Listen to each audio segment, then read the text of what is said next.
Today, I'm going to be giving you the absolute best settings to be using in Black Ops 6 Season 6, and this is the final season, which makes this the last settings video of BO6, a month until the new Call of Duty comes out, and I don't think I will be changing anything else for the remaining month. I will be playing ranked play in both multiplayer and Warzone, so these settings I'm going to give you will work for whatever you're doing. Real quick, for the last settings video of Black Ops 6, do me a favor. Click that thumbs up button. Let's make this the most liked settings video I've posted to the channel. And make sure you guys subscribe with notifications on so you don't miss out on my future content. With all that being said, man, let's get into the settings. We're gonna be starting off with my controller settings. So I wanna show you the controller I'm using because then my settings will make a lot more sense. If you haven't seen it already, your boy has the PlayStation 5 DualSense Edge. This is the only PS5 controller I will ever use. Honestly, I just love it so much. What makes it super special is these paddles on the back here. So I press X on this one right here and circle on this. And what that allows me to do is jump or slide while keeping my thumbs on these analog sticks so I can have perfect aim while doing the crazy movements in the back. That purple stick you saw is a Control Freak. I've been working with them for quite some time now. I've been using these since before I even created a YouTube channel. So if you guys want to check out Control Freaks, I have a link in the description where you guys can actually save some money using my code. And then also we have these little levers on the back right here. If my camera focuses, boom, and here we go, we got those. Essentially what that does is make my triggers a lot more just digital tap, very, very responsive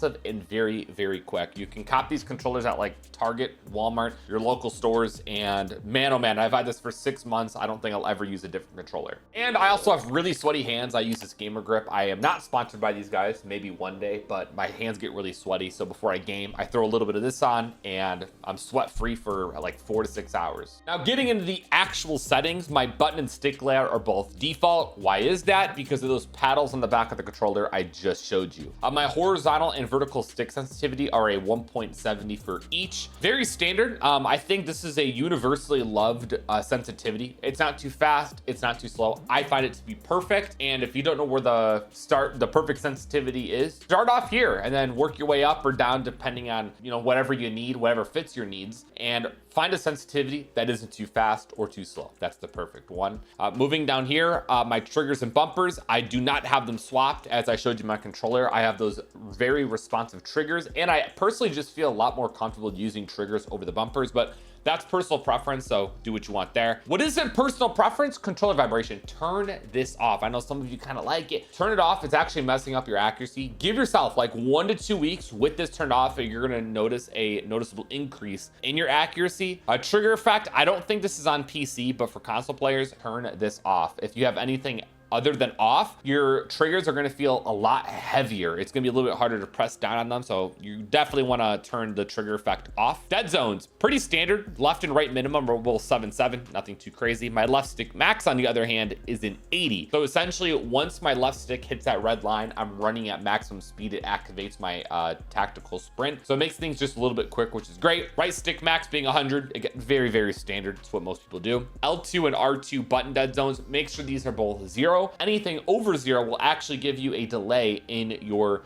triggers. As you guys could see, I'm trying to decrease all these delays as much as possible. It's really, really important to do so. Sensitivity multipliers, we're gonna go a little bit more in depth on these in a sec here. We have our aim advanced settings, and then we have ADS sensitivity transition timing. So I have it on instant. So essentially what this does is when I go from hip fire to aiming down sights, I instantly get my aim ADS sensitivity multiplier. So if I have it on gradual, I'll gradually get the multiplier. If I have it after zoom, I need to be fully zoomed in to get it. But when I'm aiming down sights, I want to instantly get that ADS sensitivity multiplier, which is very, very important. Aim response curve type, I have it on dynamic 1.0. It just makes aim assist even stickier and more overpowered. Listen, until they nerf it, take advantage of it by running dynamic 1.0. If you're not playing on this, you'll notice an instant increase in just shots landing. It's unreal. Now, going a little bit deeper into my ADS sensitivity multipliers for low zoom, like iron sights and red dots, it's a 0.70. Again,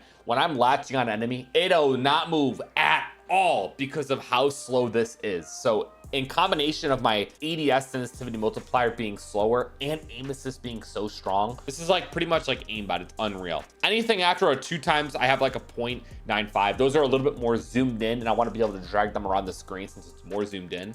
but that ADS sensitivity multiplier is super, super important. Now, 0.70 might be too slow for you, so try it out, work your way up. Maybe a 0.75, 0.80 might be a little bit better for you, but this works out very well for me personally. Target aim assist, make sure this is actually on. I've had people comment like, yo, first, mine isn't on.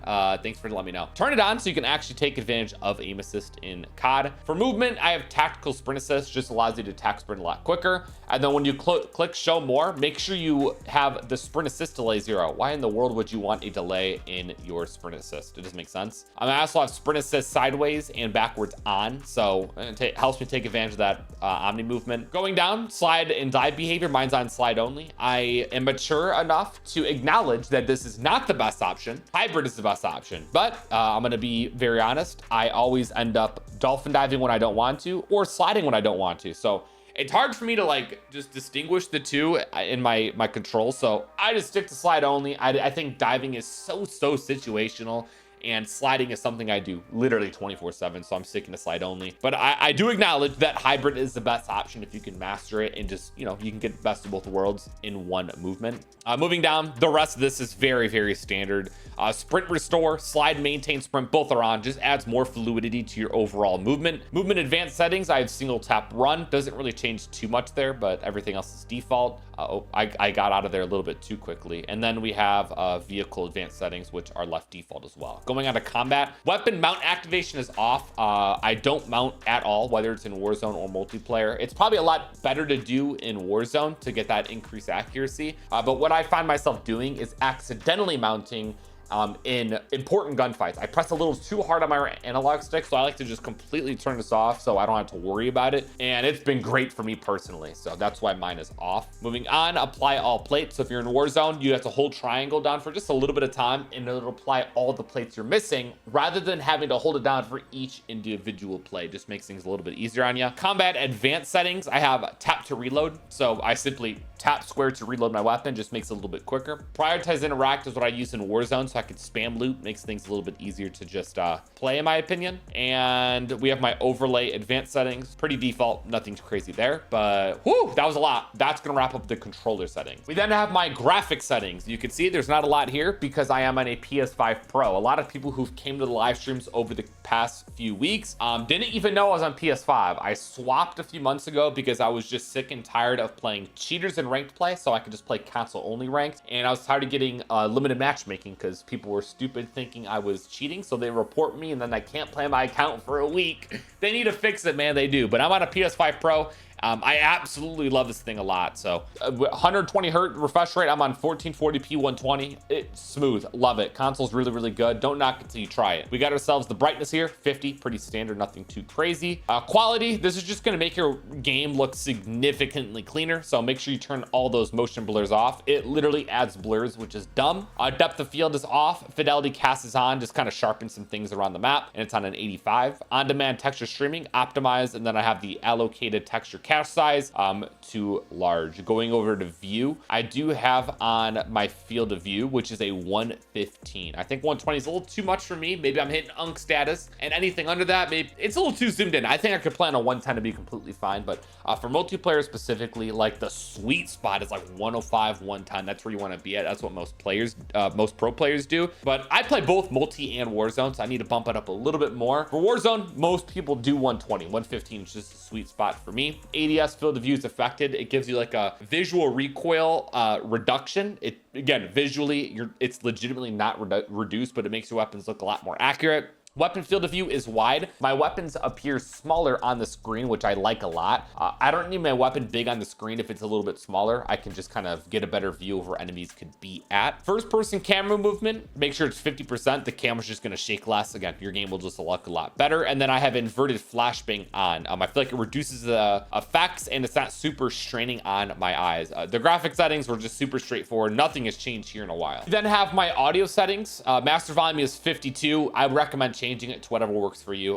Anything over this is just gonna be a little too loud for me. Gameplay music, I have at 8. I do like the gameplay music. Dialogue and effects are both 100. This is the most important audio, like as if the announcer called out there's a UAV, an enemy UAV, or footsteps or someone throwing a nade or things like that. You want those to be super loud. And then cinematic music is in-game music, which is completely irrelevant. You don't need this on whatsoever. Having this on is just kind of gonna blur the noise by the announcing and the foot, like you just won't be able to hear anything. So I recommend turning off the in-game music. It does not need to be on. In enhanced headphone mode, I have this off. I play on the Sucker Punch audio mix. I think this is the best one, at least it has been for me all year. Mono audio, this is probably the most important audio setting here. Mono audio, you need to make sure this is off, because if it's on, it's going to merge your left and right channels, so you won't be able to tell what's coming from your left or from your right. If you have it off, it separates them, so then you can hear footsteps coming from your left or coming from your right.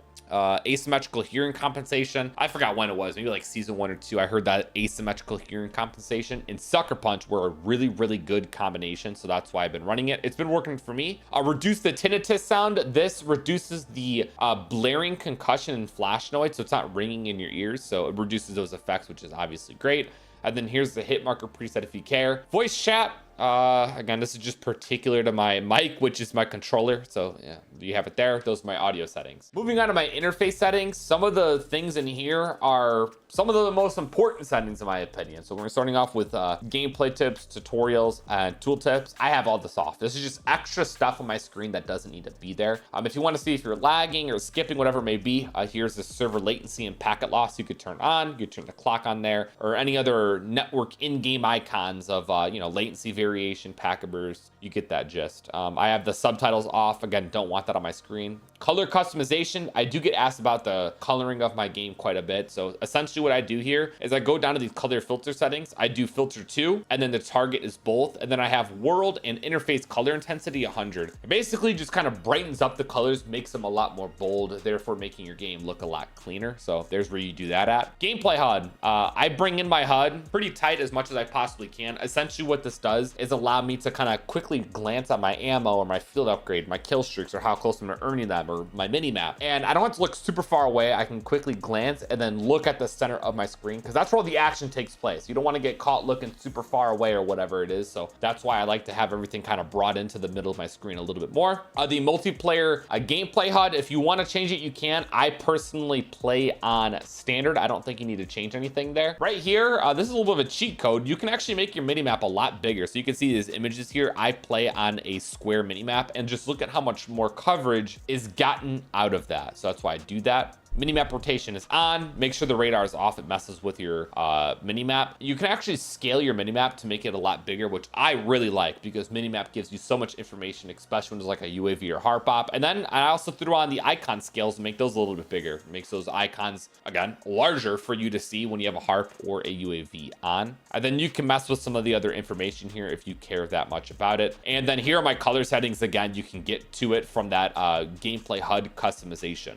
Player names abbreviated, just personal preference. I like when it's like that. Speaking of the center of my screen, what's so important here is that crosshair. So I have it on, and I have the center dot largest. So you always want to point this dot to where you believe enemies are going to be at. It's all about centering. When people accuse me of cheating, it's because my centering, I'm kind of pointing it where I believe enemies are going to be, because that's, where the gunfights are literally going to take place. So I have it on largest. If you want to make it a lot more just in your face, go ahead and change the color of it right here. But super important stuff that people don't talk about that much. And then coming down here, these are the rest of the settings. Nothing too crazy, but there you guys have it. I think that's pretty much it. I can give you guys account and network settings. There's literally nothing in here. Multiplayer, ranked play, crossplay. It's console only. Again, I don't want to play cheaters. I do play on a console. And while we're at the end of today's video, I will give you guys my settings for my controller specifically, because I get asked about it all the time. And custom profiles, here it is. So I don't change anything too much. This is why I don't go over it, but you guys can see at the bottom there, as I showed you, that left paddle is X. So